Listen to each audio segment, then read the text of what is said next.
teaching my puppies or even my adult dogs how to guide and be directed on the leash.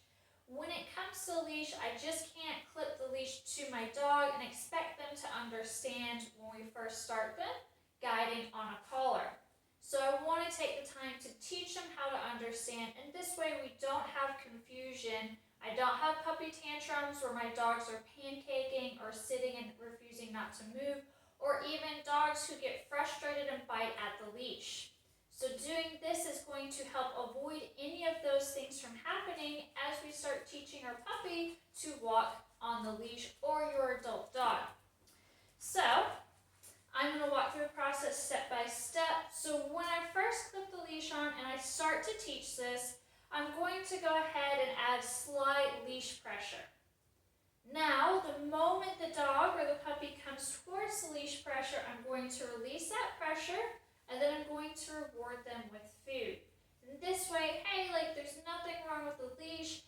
As soon as I add pressure, all you have to do to turn it off is just to move towards the pressure, and then the pressure is going to go away and you're going to be rewarded for following directions. Now, with my puppies, I am going to need to be a little bit lower to the ground when I practice this. So if you have a small dog and you're trying to guide them from all the way up here, you're pulling more up than you are given direction. It's going to be hard for them to follow.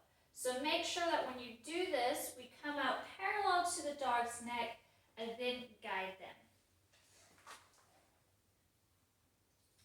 Good boy. Oh, yes. So it doesn't matter where I guide him. I could guide him to the left. I can guide him to my right side. I can guide him between my legs, away from me, towards me, any direction. I'm just working with him, following directions and learning how to be guided on that leash. You can have food in your hand. Whatever hand I have the food in is going to be the hand that I don't guide. So that hand typically stays stationary. Also, when I do this, I don't want to move the hand around that has food, because my puppies, especially my food-driven dogs, whether you're using dog food or dog treats, they're going to want to follow that. And if you're trying to guide them away from you while you're moving the hand with food around, it's going to be hard for them to focus on what you want them to do. So that hand typically stays stationary, and then I'll use the other hand to hold the leash and guide and direct. Loose leash. Good boy. I'll guide him the other side. Good boy. Maybe I want to guide him in a circle all the way to the left. If I want to guide him with the left hand, I'm going to switch the food over to the right hand and then do it. So I'm going to guide him. Good boy. I can guide him forward. Good boy. Or back towards me. Oh, what a good boy. And just because I'm giving them food doesn't mean that I don't have to praise them. You know, this is always client preference, how much you verbally praise. This is real new for my puppy, so I'm still going to verbally praise him. Especially for this puppy, he thrives on affection more than he does food. As you can see, he melts like butter. He thrives on more affection, so giving him a little bit more verbal praise is probably going to help motivate him a little bit more. So I'm going to do it a couple more times.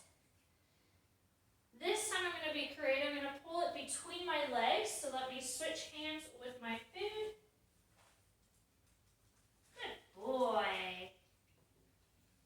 I'm going to guide him away from me, and then I'm going to reward him away from me.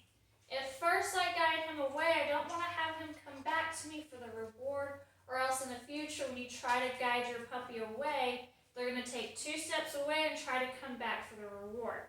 So if I guide him away, I reward him away from me instead of having him come back to me necessarily for that reward. Good boy. As your puppies get better, you can start trying to guide them on objects. You can start actually walking. So I'm going to guide him on the placement. Good boy. Loose leash, food. So I add pressure,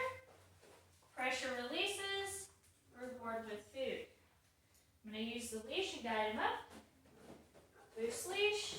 Good puppy. Good boy. Oh, yes. What a good boy.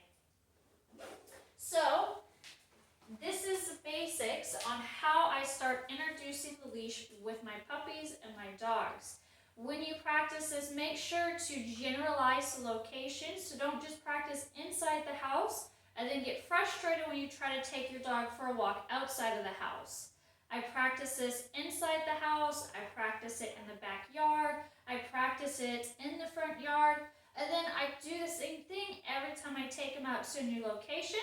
I'm going to pull food back out and start with the basics, just guiding and directing in the new environment, showing them, hey, all you have to do to turn off that leash pressure is just to go towards the pressure. So, thank you for watching.